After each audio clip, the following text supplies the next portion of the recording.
With an Illinois team that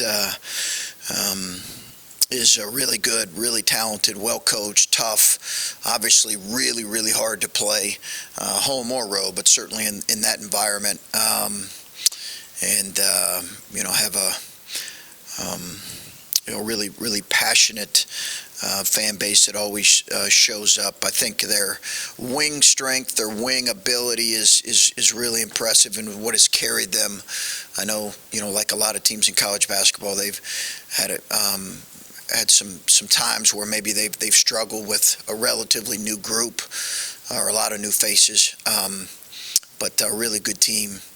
And then obviously Indiana's super talented, well coached, got really athletic. I think two of the most athletic teams that we'll see all year for sure. Two great road environments as far as Zed's concerned. I said on the radio show, it continues to be a day-to-day situation that we're monitoring. As far as practice today, I don't really have any update on that. We'll know more here in a little bit, but we should know more by game time, obviously. Chris, you said how you started Ice the other day because you wanted him on Murray, and you talk about Illinois' wings and things. Between Ice and Justice, how do you maybe weigh that going forward? If Ice can give you that kind of defensive bite, how do you weigh that going forward with some of these matchups? Yeah, we'll continue to look at it, Adam. I think I like the balance it gives our lineup right now in terms of what, just to your point, some of the really talented wing players that we have in this league, and the ability to guard those guys. So I like the balance it gives our team defensively and offensively. But, we have, I think, multiple guys that can and will start. So we'll decide that here in the next 24 hours. It would seem when you have a 60-year guy who's a captain and has started every time he's been healthy, when you bring a guy like that off the bench, it could also seem like maybe after what he's gone through, you're trying to jumpstart him a little bit or take some pressure off of him. Did any of that play into as well the decision to maybe let Justice see the game unfold before you brought him in? I think sometimes it's really good to see it, Adam, and to take stock of it. Whether players want to do that or not is a different story, but sometimes it does really give them the ability to just kind of sit back, see the game, take a deep breath, relax, and I thought he did some really good things. Coach, I forget if we talked to you about this after the game the other day, but just the moment with Owen getting on scholarship and what he's brought to the program and what went into that decision and everything like that. Owen's been great for us, and we had a scholarship available after Seth's medical issue. So we anticipated all along. We thought potentially, we could hang on to it, but I think he's very deserving. He's 6'9", he's 220 pounds. He provides us a scout team center that can also play in a pinch if we need him. And great attitude, great kid. We're really happy to provide that moment for him.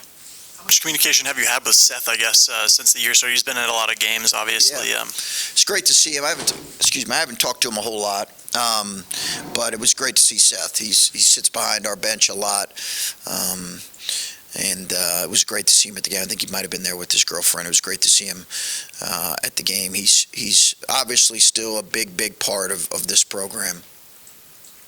Coach, after the first Rutgers game, remember one of the things you mentioned was the bigger guards they have, and especially when Isaac was not there, the struggle of guarding taller guards. Would like your just general thoughts on Terence Shannon, and do you feel like maybe you have a little better chance to prevent some damage from him if the way Ice is playing right now? Well, he certainly is. I think he's the most athletic player in our league, and I think he's certainly one of the most talented. You look at him, and then you look at the freshman guard from Indiana. Similar thing, an ability to score at all three levels, ability to get to the rim, make threes behind ball screens, and at the same time make mid-range. So he's a tremendous talent. I think Isaac's ability to just make those guys work will be important, but it just won't be on him. It'll be on a number of those guys, Roddy and some other guys. You guys end the 5-game losing streak, but players talked about, if we could just get that one win, maybe it could snowball a little bit. How do you build from that after, trying to get that win? You got it. Now what, so to speak? I think it's just focus on, the things we did well, and when you go back and you look at it, you don't want to make too much of one game. I think the reality is, there were some stretches of really good play during the losing streak, and then certainly some stretches of poor play. But some of the games that went down to the last, 4 minutes, almost all of them, were games that we just needed to do some things a little bit better.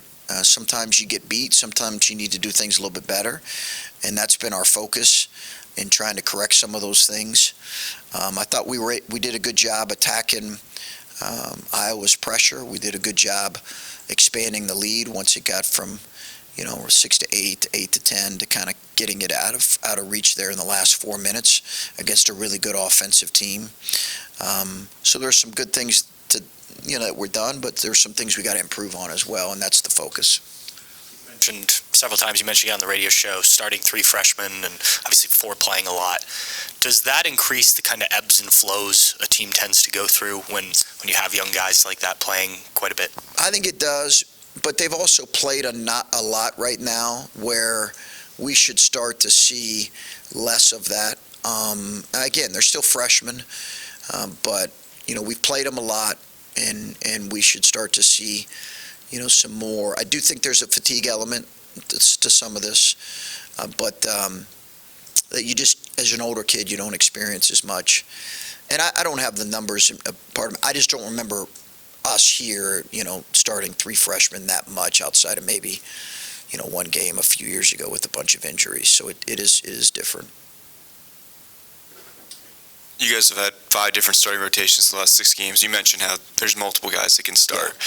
How much at this point of the season is that just the reality of playing in the Big Ten and having matchups that you like versus the teams that you're facing, and how much does availability come into that play? Both. Yeah, both. I think some of those were injury related. Actually, a couple of them were injury related. Sean being out, we didn't know if Sean was going to play. Sean actually asked to kind of come off the bench in this game because of just wasn't sure all of what he was going to be able to give, and then Zed being out. So it was really more a byproduct of that. I don't think there could be some small tweaks in the starting lineup, but it'll probably stay somewhat consistent, as will the rotation. And then for Illinois, they've got a couple front court players that can shoot well from 3 too. Mayer and Hawkins are both pretty good 3-point shooters. Having faced a guy like Dawson Garcia in Minnesota that gave you guys some trouble, what did you learn from that game, and what can you apply to the game against Illinois coming up? Yeah, they're a little different than Dawson, but similar in the fact that they can't stretch the defense. And Hawkins is a guy who played the 4, who now plays the backup 5 and starts at the 4. Long, rangy kid who provides a lot for him. They're a team that plays with tremendous energy, home and road, but certainly at home. And they're a team that can really score in bunches. And then their defense has turned teams over a lot. I think that's something we definitely need to be able to handle well. You talked about the pace that Ice was playing with. He was able to go coast to coast. Sean was able to hit a step into a 3. Is that something we'll see from the offense, and what advantages can that provide playing with tempo and playing with that pace? I liked our pace. I thought it was better, but that's not always going to be the case in every game. Some teams are going to play a little bit slower pace. Iowa plays a little bit more wide open, and we were fine with playing that pace. We've got to be able to finish games when they're going to be in the 50s and 60s too, and be effective at doing that. And we also have to be able to play with pace when the game is that way. I think the term you used was coaching to the heart, kind of during this January stretch and as the season winds down. I'm just curious, what does that mean to you, just to coach to the heart? I think I said coaching their hearts, and I think it just, you're looking at the whole person. I think that's the biggest thing. They're more than just players. They are young men who are going through what young men go through at their age. And it's not just about their performance. It's about them as people and how they're dealing with all the experiences that they have as athletes in a high-profile sport at a high-profile university in front of a lot of people, their friends, their family, on TV.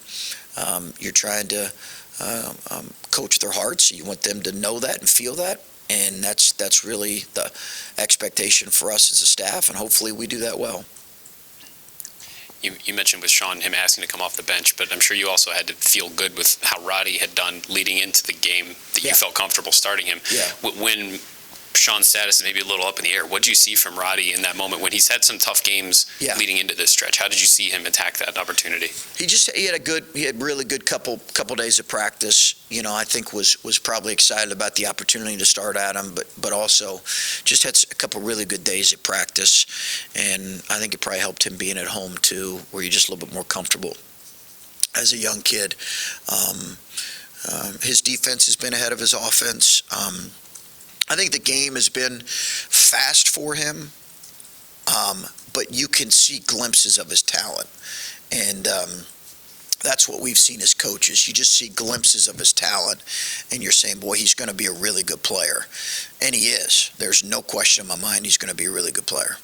How has he handled maybe, I don't want to use the word frustration, but like when you're seeing those glimpses and you're going through a tough stretch, the potential is there and he's not quite getting to it at this point. How has he been in practice? What's he been like as a teammate, just trying to find his way and figure out how he can make an impact? Good.